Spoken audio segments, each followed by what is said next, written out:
to prove it? Yes. Okay, so let's prove it.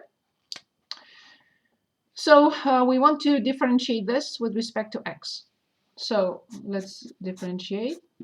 This side is dy over dx, and this side is 1 over 2 the square root of 2x squared plus 2c times the inner function prime, which is 4x.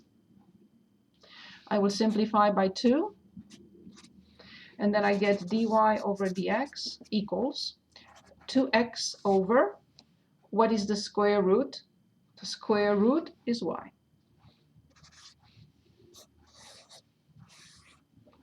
So we should have plus minus 2, right? When we differentiate,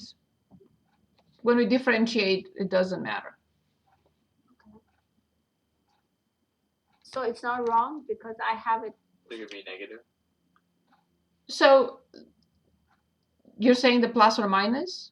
Yeah, I left it B. I didn't write it like that in my homework.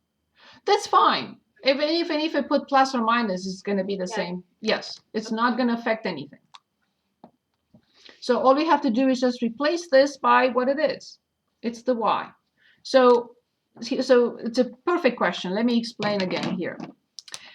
When I differentiate, I have to put plus or minus. When I replace this, I have to put plus or minus. So the plus or minus will cancel out. So when I differentiate, I have to write plus or minus. When I replace this, I still have to write plus or minus the square root. That's why these two will go away by simplification. And I get this. Very good question. Do you understand my reasoning about the plus or minus?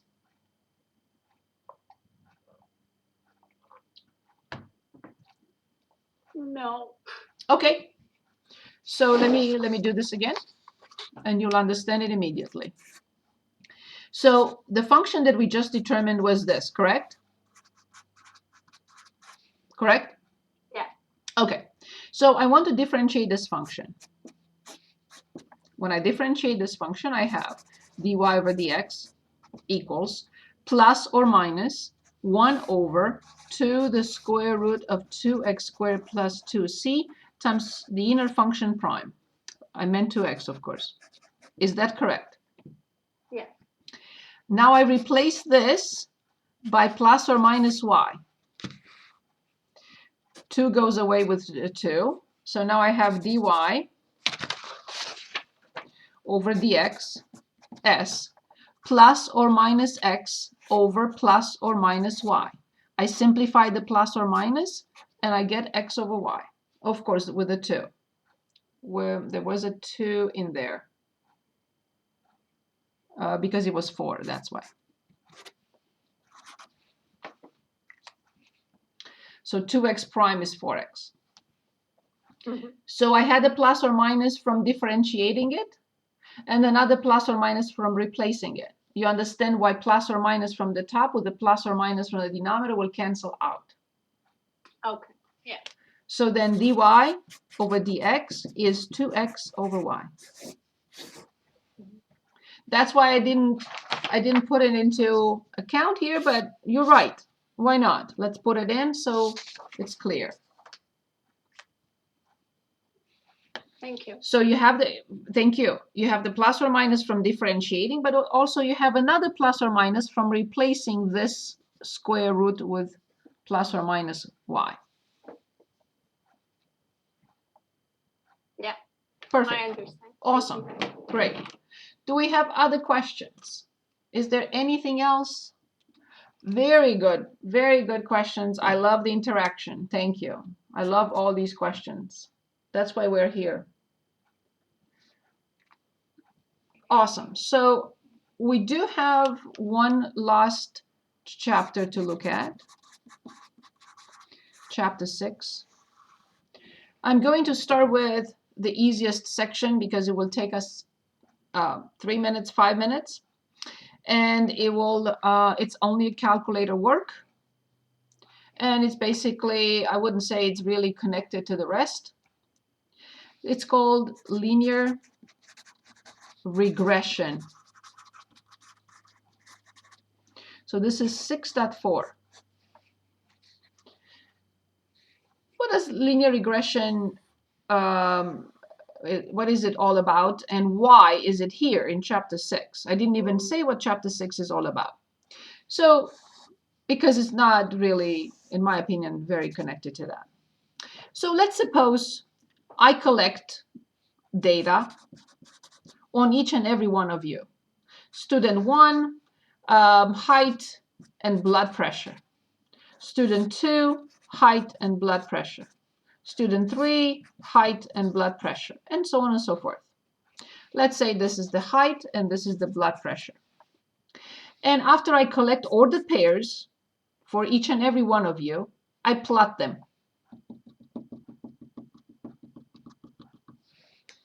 Let's say I have 100 students. And I say, okay, well, can I fit? So the best fit. Can I fit a line through this? And you will say, well, it's not going to be a perfect approximation. The line may or may not even touch any of the points, but it will be called the best fit, which means the least error. I will be able to find a line with the least error. How? Minimizing the error. How do I minimize the error? With calculus. Use calculus to minimize error. Now, why is this important? Why would I even want to look at the data set? Well, because I want to make predictions. That's one reason. I want to make predictions. Not necessarily on height and blood pressure. Of course, it was just an example. But I needed ordered pairs. So I need two variables. I need to have the ordered pairs. And I will be able to determine the line of best fit. This is not the line of best fit. Too much error. This is not the line of best fit. This is the line that has the least amount of error. And this is used for predictions and other. So I just want to show you an example. It's all calculator work. I will record the calculator work so you have it and post it for you. So I want to choose a problem. I can close this now. I can go back to the book. Where is the book now? Here's my book. Here is my chapter 6. Here is my 6.4. Only the least squares techniques and linear functions. For the linear regression. Okay, so I want page. Which page I want? I want page 582.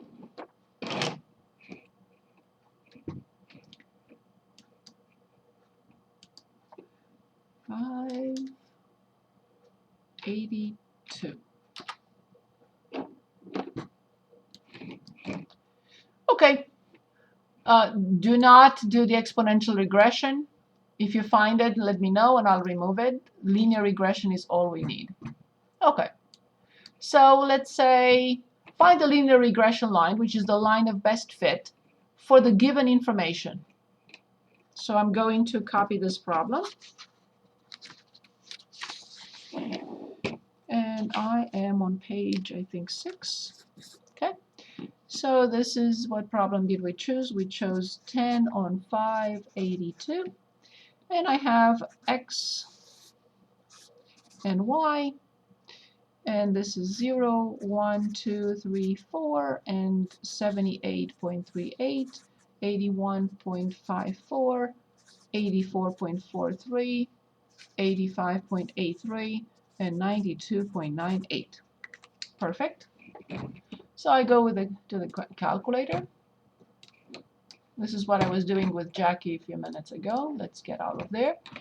And I'm going to record this. Where's my recording? Where's my recording? Record on this computer. Okay. So we go to stats. We click on edit. Edit is highlighted. I worked with my students last night on something else, so highlight list L1, see it highlighted, clear, enter. Highlight list L2, the title, clear, and enter. And now in X, I have 0, 1, 2, 3, 4. 0, 1, 2, 3, and 4.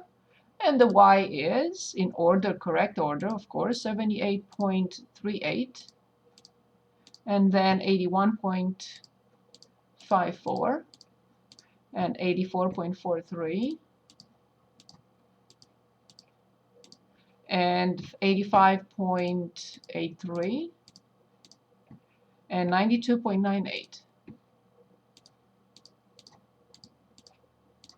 I want to see that these appear to be linear. Okay, so I'm going to go to Window. And I know that X goes from 0 to 4. So I'm going to change X between -2 and 6 with a scale of 1. Minimum, it goes from 70 to 100. From 70 to 100 with a scale of 5. Be very careful because this is very important to see.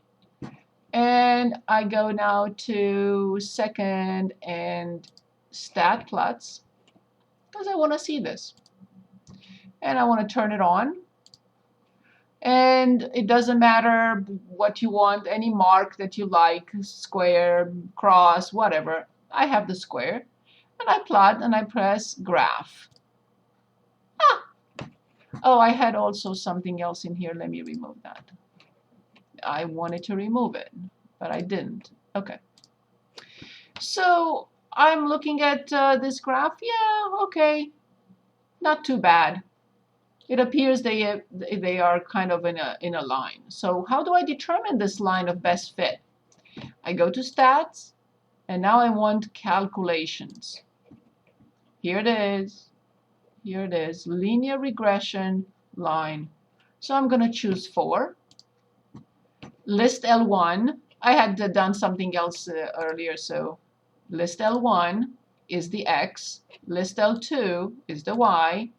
I want to store the linear regression equation in variables, Y variables, function Y1. Press enter. And now calculate. You don't have to do anything by hand. It will take us hours and hours to do this by hand. Ah, look at this. So I have y equals the coefficient of x, which is the slope, 3.349x, plus the y-intercept, 77.934. So this is our regression line. And this is the regression coefficient. The closer to 1 it is, the closer the relationship is to a linear relationship. And this is very close to 1. Now I want to see everything, the points and the line in there. Graph. Ha! This is the line that we just determined. Quite a good fit. The correlation coefficient very close to 1. How do I stop my recording? Nobody knows. I have a question. Yes? So I have a TI-83 and I can't see like the R value. So like there is a way, very good question. There is a way to go to, I have to remember that, go to catalog. Yeah, I have to dig that up. Catalog, diagnostic. Yeah, so I remember now it's in diagnostic. Let's find, where is diagnostic here? Where is my D? IBC, where's my D here? Okay. No, it doesn't do that. Okay, so go to second and catalog and try to find the word diagnostic and turn diagnostic on. I didn't want to do that. I wanted to, okay, diagnostic on. So click on this and Okay. press on. And now go back to stats and calculations and do the linear regression one more time. You don't need to store it right now. Just calculate it. Okay, I got it. And it should give you the correlation coefficient R. And this is correlation of coefficient of determination, which you don't need. So correlation. So did you get it? Do you have it on now? Yeah, I have it on now. Okay. So now how do I stop my recording? Stop. So you said, yes. real quick. Yes. If it's close to 1, that means that it's a linear relationship. Very good. Yes. Yes. You don't have to. I just wanted to tell you what that meant. But R is a number between -1 and 1. So if it's close to 1, it's a positive linear relationship. If it's close to -1, it's a very close to a negative linear relationship. It's still linear, right? Because the slope can be positive or the slope can be negative. But if R is like 0.1, no, that's not a strong linear relationship. This is very strong positive, this is very strong negative, but this is very weak. It's not. Something else must be going on, but it's not really linear. So you will be asked just to determine this line by plotting the points. And there is one question, because as I promised, it was about prediction. However, I just want to mention something. Use a regression line to predict the average ticket prices for the NFL game in 2020 and in 2025.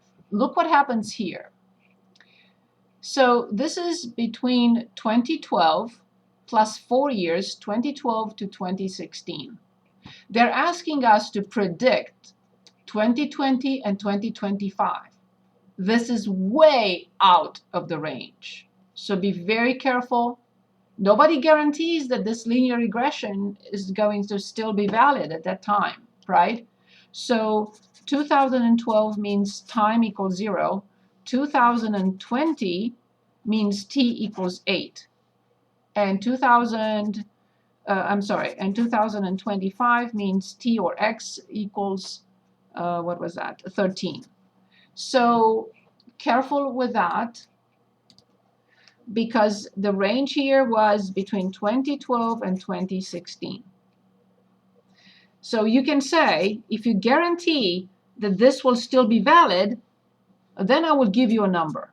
All I have to do is just plug in 8 in here, and then plug in 13. We're going to do that with a calculator because I already saved the equation. I don't want to do this by hand because I have the equation in there. So I go to second and table. I have the equation. It's right here. This is the equation. Second and table, and I plug in 8. Now you see why I always punch in the function, because it's always easier. Okay, so then I get 104,726. This is predicted using the regression line. This is not exact. This is the prediction. But I will also make the comment, I'm not sure if this is going to be valid. It's way outside of the range of the data. I have the data between 2012 and 2016. You're asking me to predict 2020 and 2025. Way out of range of this. But if you guarantee that this is still valid, then I'm giving you this prediction. So why is this section in here? It's because this line is determined by minimizing, which we studied, the derivatives, right? Minimizing the error. That's the reason why, but we're not going to do anything by hand because it takes hours and hours to do this by hand when we have everything in the calculator. That's all you need to do. Okay, so the remaining of this chapter, 6.1 to 6.3. So this chapter deals with functions of several variables. The entire course was dealing with one variable, one independent variable, which is x, and one dependent variable, which is y, because y is the same thing with f of x. This is what we did for the entire semester. What is this? What do you mean by several variables? Okay, by several variables we mean a function of x, y, z, t. Variable 1, variable 2, variable 3, variable 4, variable 5. Okay? So in the first section of which is 6.1, we are asked to evaluate. That's all we're asked to do. Nothing. This is just algebra. 6.1. Evaluate. Okay, I'm going to share my screen. Let me check